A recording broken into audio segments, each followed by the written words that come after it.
Wayne Schaper, who's our speaker chair for the day, to introduce our speaker, because not only is she an important member of our Rotary community, but she also is going to bring us information with regard to the children and students that this club serves with our scholarships and other programs. Wayne, would you do the honors, please? It is indeed an honor for me and a privilege to introduce our speaker today, who is Dr. Jennifer Blaine, who has spent 30 years in the field of education, 20 of those years here in Spring Branch. During her time in Spring Branch, she has served as an elementary principal, which I'm gonna tell you, I've met a lot of elementary principals, but this lady brought her school from one of the bottom schools in our district up into the top 5. Outstanding job. She's been an area superintendent, an associate superintendent for curriculum and instruction, an associate superintendent for administration and operations, an associate superintendent for talent and operations. In 2019, Dr. Blaine became superintendent of schools for Spring Branch. Dr. Blaine holds a bachelor's degree from the University of Iowa and a master's and doctorate degree, Bill, from Sam Houston State University, Harvard on the Hill, as you mentioned. Eat 'em up, cats. She's a graduate of the 2010 Broad Superintendent Academy, which is a highly selective and rigorous academy comprised of 14 leaders from across the United States. Dr. Blaine and her family live in Spring Branch and are actively involved in the community. She is married to William Blaine and has one son, Christopher, who attends Stratford High School. Dr. Blaine, it's all yours. Thank you, Mr. Schaper. I will tell you, I'm over at the Gessner complex, which Mr. Schaper, that's our operations complex in the school district. And we have fancy lighting in here that if you don't move every so often, the lights go off. So if I wave my hands around, I'm just trying to keep the lights on in the room. Anyway, I'm honored to be asked to come speak today. And so what I thought I would do is just kind of take you through kind of how our school year went. It's been interesting, as I'm sure y'all know. Talk a little bit about the legislative session, some things that we've been watching, and then maybe talk a little bit about next year. And then if you have questions, I'm happy to take them. And please stop me at any time if you have questions. So we, as you all know, we everything shut down last March. Really, it was right after spring break. So we were actually on spring break when everything sort of shut down. So the kids actually never came back.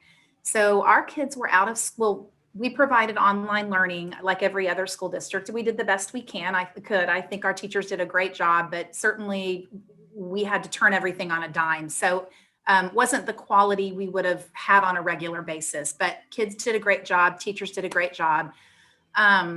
We actually went back to school. We were one of the first school districts to go back. We went back on September 8th. We actually started back on August 17th, which was supposed to be the first day of school, but we decided to give ourselves a 2-week delay. We had the kids go online, acclimated the parents to what the school year would look like, which was extremely helpful. And then we had kids who wanted to come back in person, come back on the 8th.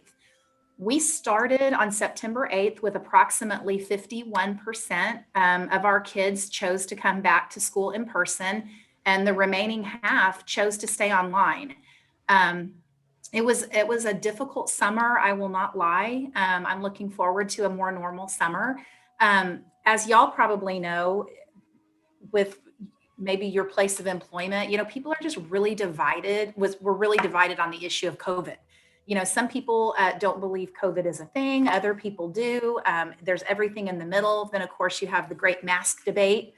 Do we wear masks? Do we not wear masks?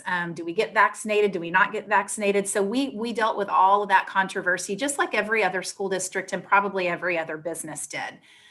But we rose above it, and we came back to school on September 8th, and our community really was divided right down the middle. We literally had just a tiny bit over half of our kids chose to come back in person, and everybody else chose to stay home and learn online. We allowed the kids to switch their learning model. So if a kid chose to be in person or online the first 9 weeks and then decided second 9 weeks they wanted to try to come back in person, we allowed that. And then the reverse was true. So over the course of the second semester and into the third, our second 9 weeks, our second 9 weeks, we went from 51% of our students in person to 77%, which we were really excited about because we noticed that our kids, online learning is hard. And I just think it's not the best model for elementary. Our elementary students, in large part, were all back by the end of the school year. High school kids can manage it. Sometimes middle school, not a great model for our Spring Branch kids anyway. I'll speak for our own students. So by second 9 weeks, we had 77% of our kids back. And then by the beginning of the third 9 weeks, it's really actually by the beginning of January, we had 81% of our kids back for in-person learning.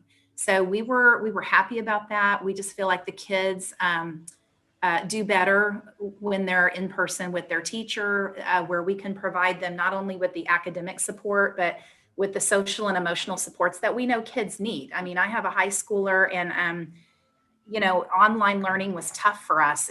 Tough. My husband and I both work, and granted, he is 16 years old, 15 at the time, but for my child, he needs the structure. And what we were hearing from our parents is that they were finding that if they opted to be online, that the kids didn't have the structure they needed. And so essentially many of our parents chose to go back. So we were grateful for that. We finished the end of the school year successfully. We had graduations outside again at Tully Stadium, which is what we did last year. Usually we have them indoors at the Don Coleman Coliseum, and we do them all on one day, except for one of our high schools, which we'll follow up and do the following Monday. But we decided to err on the side of safety. We figured out last year how to have graduation on the football field. I graduated on the football field eons ago, so I didn't think it was that big of a deal. But anyway, it worked out well. We had graduation, all of our graduations the week before the Memorial Day weekend. We had 2 graduations where we graduated kids in the rain. That was fine. Everybody survived, and it was all good. So, and then Monday, this upcoming Monday, we start summer school. We've got 3,000 kids enrolled in summer school, and we're excited about that. We are beginning to see our test results roll in. We don't have all of the tests. I'm talking about just the state testing, but we have probably 3/4 of our results back for our kids, and I am so excited to say that we had very little learning loss, and I am shocked because I had prepared our board of trustees and our parents. We were all bracing ourselves for major learning loss, and we're not. That's not what we have. And so I don't want to say I'm shocked. What I was really surprised, but what I will say is that's a testament to how hard our teachers work and how our parents really rallied around the school district to help us. Our volunteers, our Spring Branch Education Foundation, they were super helpful with resources.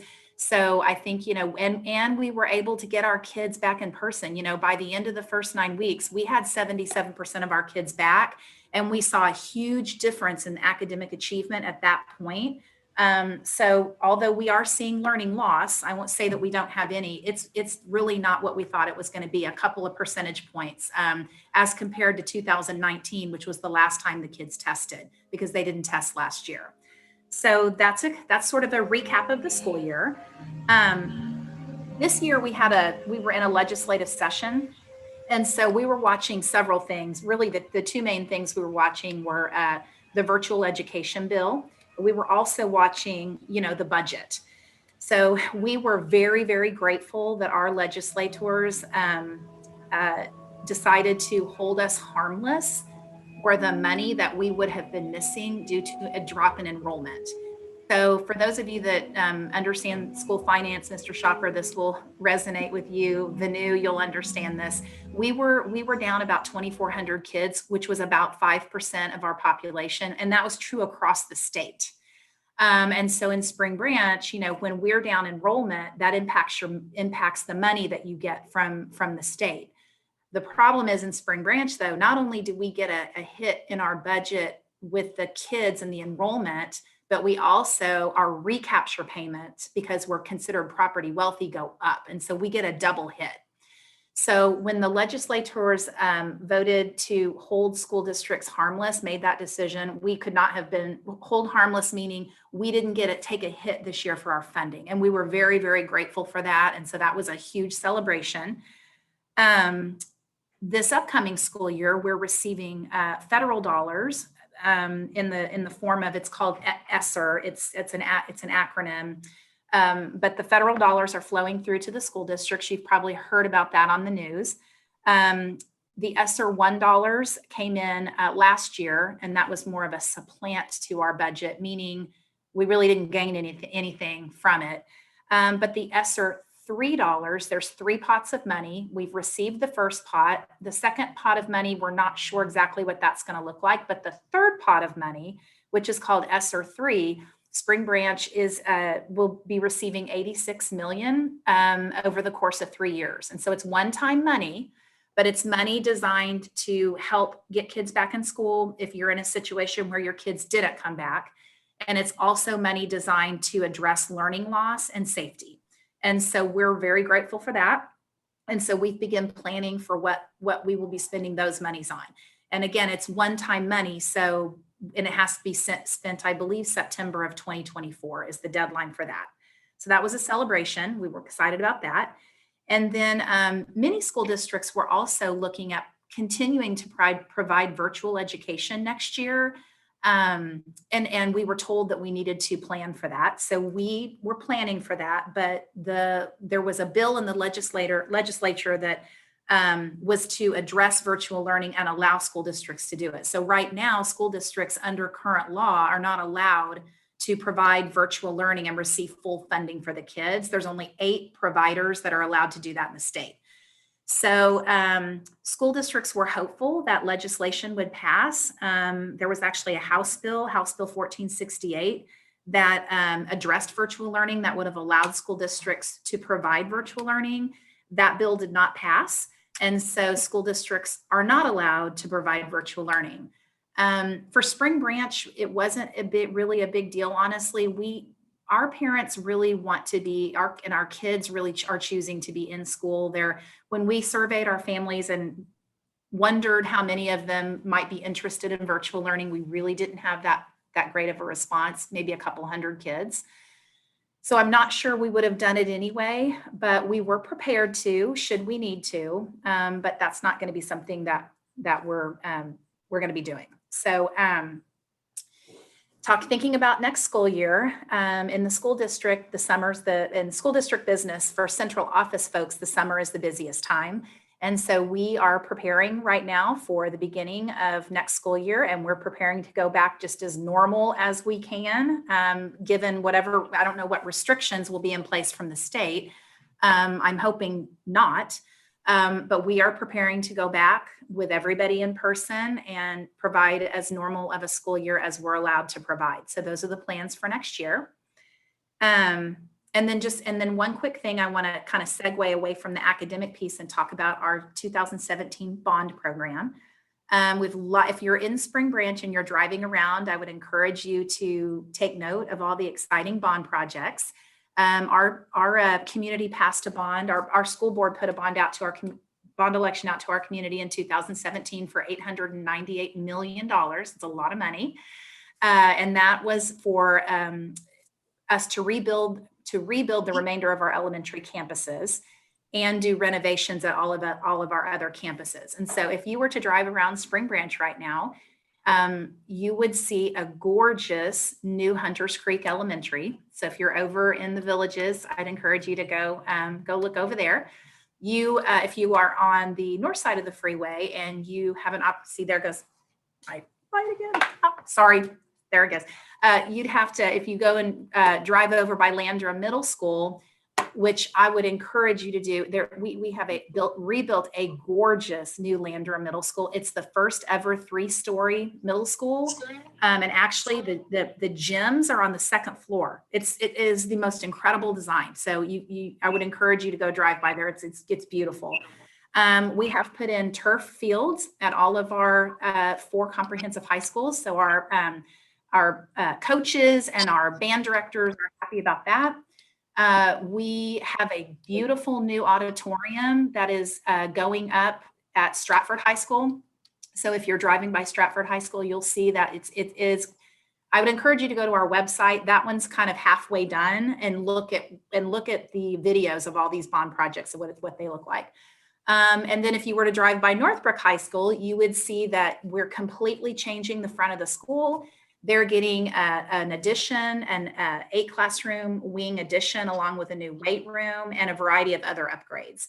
And I could go on and on about things that are happening in the 2017 bond program. Those are some highlights, but I'm proud to say that throughout the pandemic, as we were dealing with the academic challenges and the social emotional challenges and the battle about masks and everything else, our operations team continued to plow right along, and they are on schedule, in budget, and they are rocking and rolling with those bond projects. So it's just really exciting to drive around the school district and see all of that happening.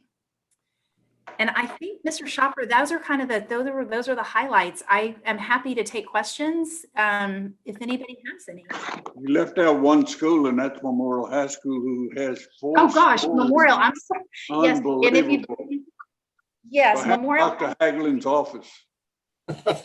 Yes, right by Dr. Haglin's office is a new, we're rebuilding Memorial High School. We're doing it in stages. And so they had $100 million bond projects. And if you go by on Echo Lane, you'll see a 4-story wing, a 4-story addition at Memorial High School. So we took down, I think 4 of the buildings, and we rebuilt this 4-story building, and it is like spectacular. So yes, so all the high schools right now, those are the, in large part, except for Hunters Creek, those are the projects we put up front because they were the most expensive, obviously. So thank you. Yes, I forgot that one. Sorry.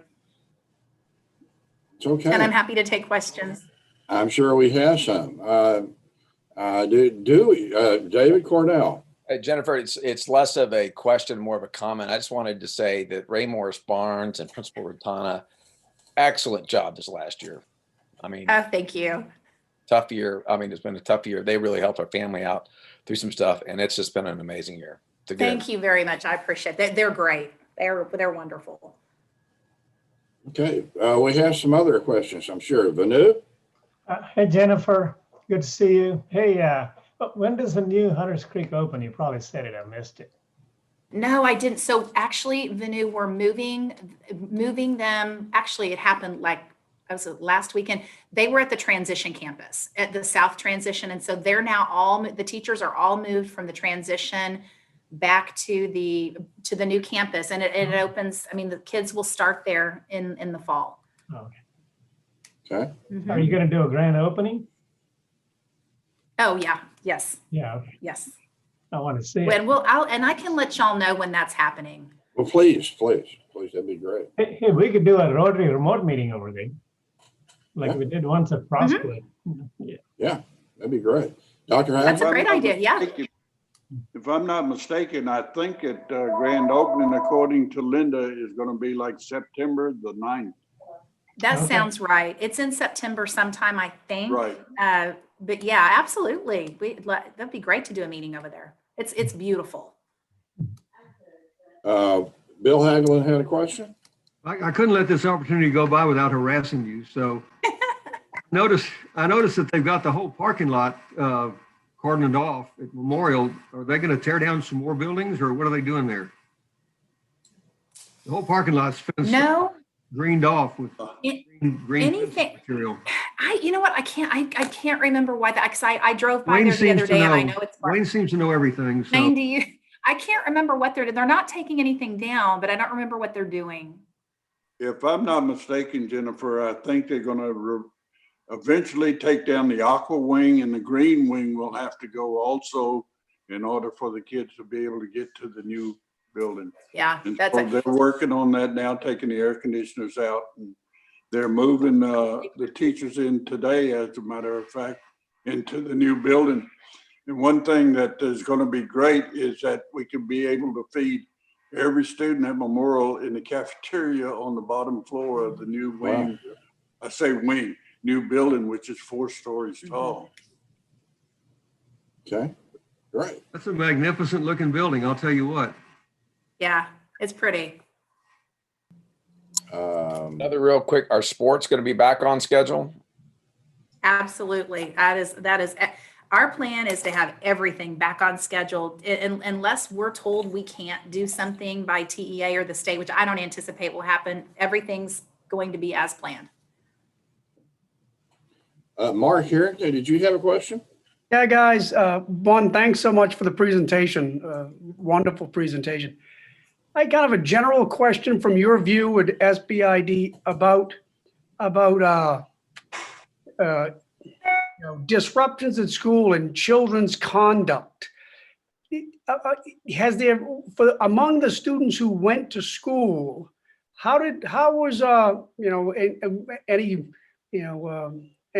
school violence and things like that? Was that way down, or did the frustrations of wearing masks cause more problems? Can you talk about that? Yeah, that's a great question. So it was super interesting. Our kids, we had 0 issues this year. Discipline was way down. So I think if there was there are probably a couple of things that we could say are positive from the pandemic, although I don't ever want to go through this again.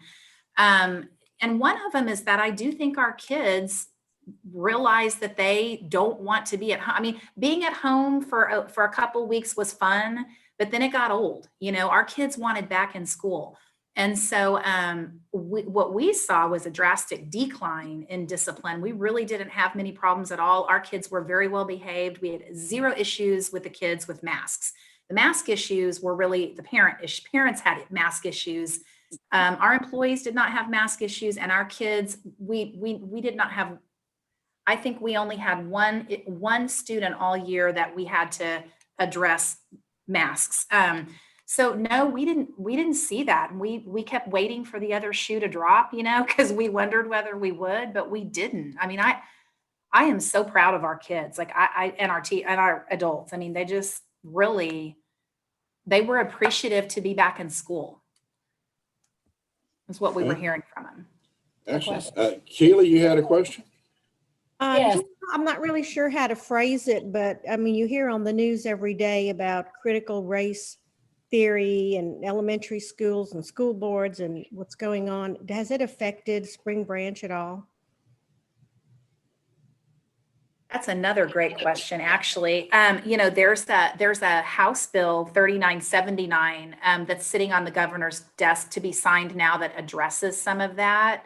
And I've not read the bill in its entirety, but so we have not had any issues in our schools with that. And we're not teaching critical race theory. It's not in the curriculum. It's not in the Texas Essential Knowledge and Skills, which is what we're bound by. So I don't know if other school districts do. We don't teach that.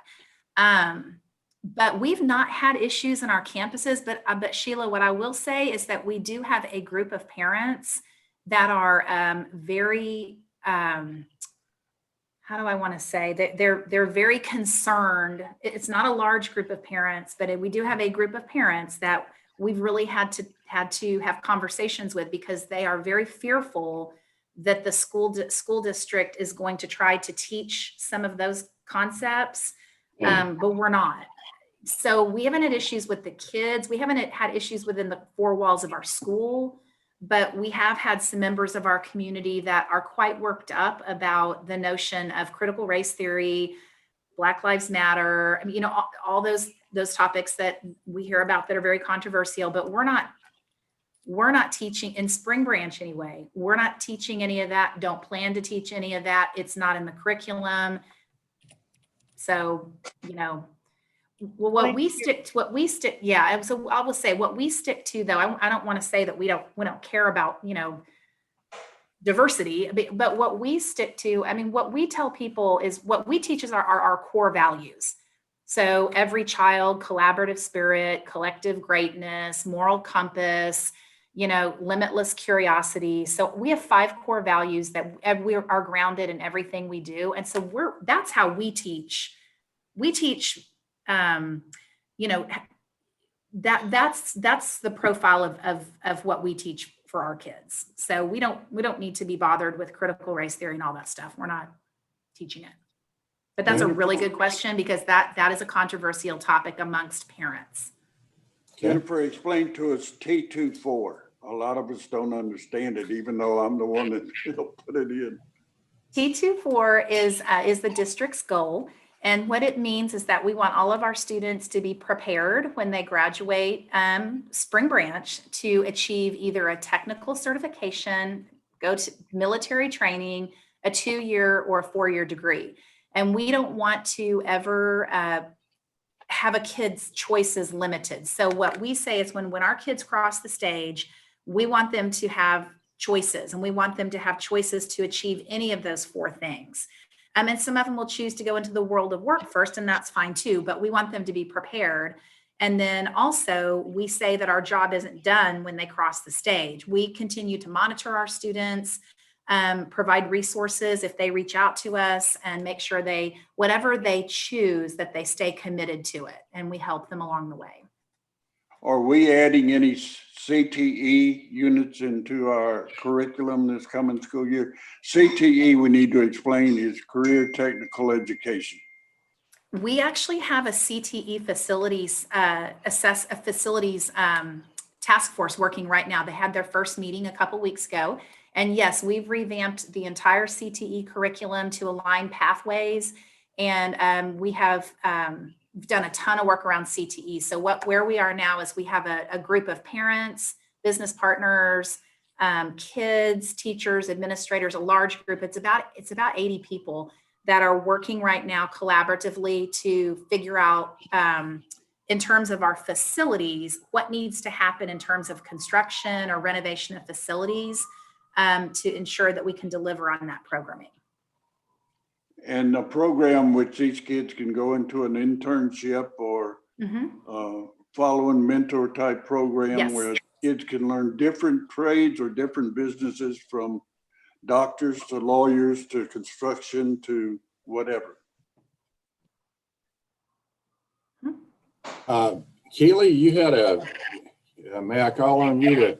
Yes, couple things. One, I would like to thank Jakima Lewis for being a guest. She's been one of the guests in the past, and she also works with Jennifer. She is a lead instructional specialist for the Spring Branch ISD. I don't know if y'all remember, she visited several months ago as a guest before. But I have a good question for you, I think. So I work with the city of Houston closely on different vaccination processes, and we know now that they're allowing vaccinations from 12 years and up. Are the school districts going to host vaccination clinics at all, or are y'all kind of steering away from that? No, in fact, we already have. So we vaccinated close to 700 kids, I think. We partnered with the county and the city, and we took. So this has been right before graduation. We had a week where we were offering vaccinations.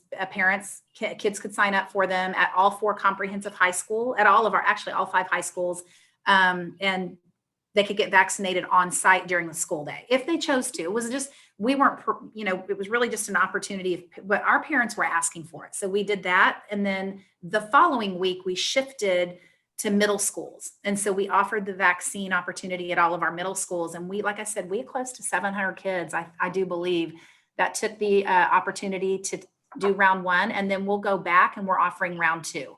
So, so yes, we are offering that for our families, because we had a lot of demand. That is for fantastic. The vaccine. Go to the Klein School District, and they haven't done that yet. So kudos. Branch. My hat is off to you all. Thank you. ladies first. Sarah, good to see you again. Hi. I guess I'm just curious about the kids that were unenrolled.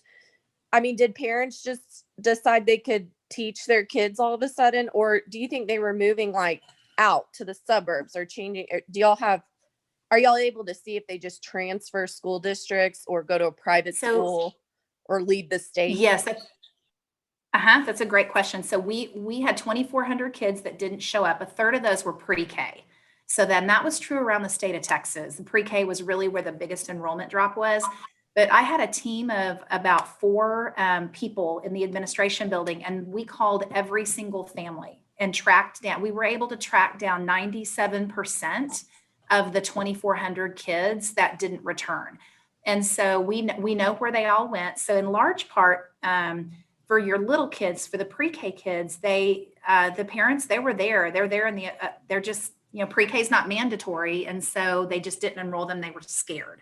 That was the overarching pre-K reason for pre-K kiddos. In the upper grade levels, we did lose some to private school because parents were, and that was largely in our non-title schools because parents were afraid we weren't going to go back to school. So we had maybe, 40 kids, maybe 35, 40 kids who enrolled in private school, and they're coming back, most of them. And then we did have some that moved out so they lost jobs, couldn't afford the apartment or whatnot, and they may have moved in with another family living somewhere else. We had some of that. And and then we did have a handful that moved out of state, but in large part, that's really kind of what we found. I will say this, we had a hard time, along with every other school district, predicting enrollment for this year. And, we have to base our budget on our enrollment. We base our staffing on our enrollment. So we had Bob Templeton from Templeton Demographics come in and do another demographic study for us. And what he shows, and he's Mr. Schaper can tell you, and Vanu can too, we've used them for years and they're rarely wrong. They show us gaining all of those 2,400 students back. So maybe not the same students, but show us gaining 2,400 students back and then some over the course of the next year or two. It's kind of hard to believe, and it's a little nerve-wracking to budget on what you don't know, but that's what he says. And what he says is that in Texas, in general, the population is going to increase. People are moving here from other states. So they're seeing a huge influx from California and Washington State and some of those places that just haven't opened up, and parents are frustrated. They want their kids in school and people need to work. So that's where the demographer is saying that Texas is going to have an influx, and it's going to happen across the state. But for us, we're slated to get those kids back. So we'll see. We're heavy recruiting right now, especially with pre-K, to get kids in school. Hey, Jennifer, if our streets in our neighborhood are an indication in Wilchester, Wilchester Elementary is going to have a full enrollment class. Oh, Wilchester is busting at the seams everywhere. Yes.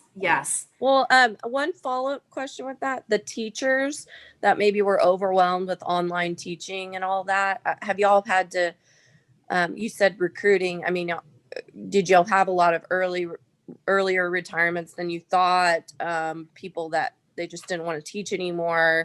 Is that difficult to find teachers right now that want to come back to school? Well, so that's another surprise we had. So we didn't lose as many teachers as we thought we would, and we didn't lose near as many as our surrounding school districts. And in fact, we have people, we're almost fully staffed, and we're never almost fully staffed right now. We'll probably start school with a few vacancies, just hard to fill vacancies. There are just some courses that are really hard to find people. But our principals are hiring, and we have teachers knocking on our door wanting to teach in our school district. And I don't think we've had that for a while. So, and then I think a lot of people who may have said early on they were going to retire because it was so frustrating, and it was very frustrating for the teachers having to do dual learning models. It really tough. But I think for a lot of them, as they saw the finish line, and they know they're not going to have to do that next year, have opted to just try to relax this summer and come back fresh next year. So we really didn't lose. We just really didn't lose who we thought we would. Jorge had one question before we need to adjourn. So Save the best for last. there you go. So, hi, Jennifer. Hi. At the Outreach Center, we're real close to Meadowwood Elementary. Mhm. And, you know, the church next to it, Christ Memorial Lutheran. On June 19th, we are doing a food pantry. You drive through and pick up. And we're doing it every third Saturday of the month. And Okay. we want to get the word out to the parents of, you know, the schools, Spring Forest, and Meadowwood, and even Stratford, you know, anybody that wants to come. And, Okay. you know, whatever the best way to get the word out, we'd like to do that. Okay.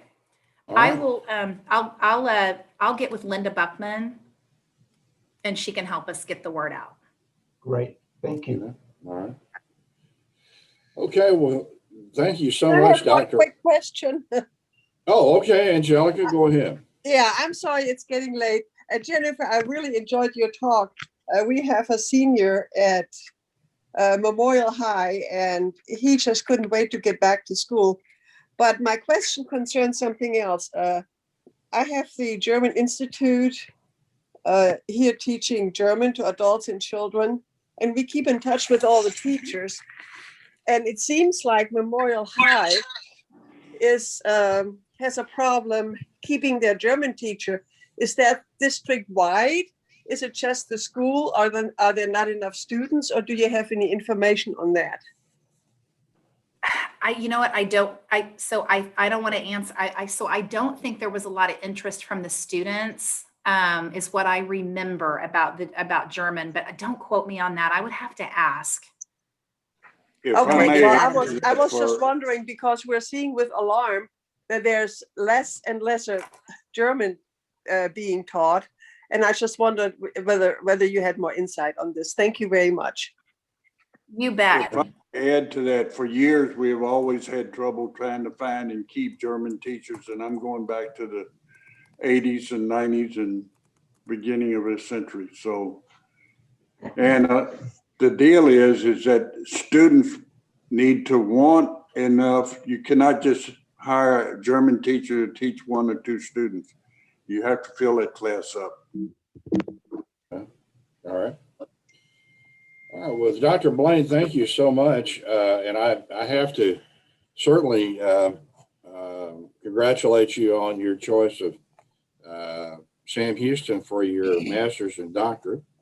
And but you're doing a fine job for Spring Branch ISD, and we like to think that we are partners with you because of our scholarship program, and your kids are very near and dear to our hearts. So you're welcome Thank anytime, you. and hope you'll come back again soon. Thank you very much. It was great to see everybody. Yeah, Could Bill Hagelin tell her how many scholarships we gave this year and how much? but he's about to. Gave 10 $3,000 scholarships to students from all the high schools, all the different high schools. And we have one $1,000 scholarship for an Interact student from Westchester. Excellent. That's $1,000 in awesome. scholarships. Right. And we intend to do just as well, if not better, next year. So for sure. So Awesome.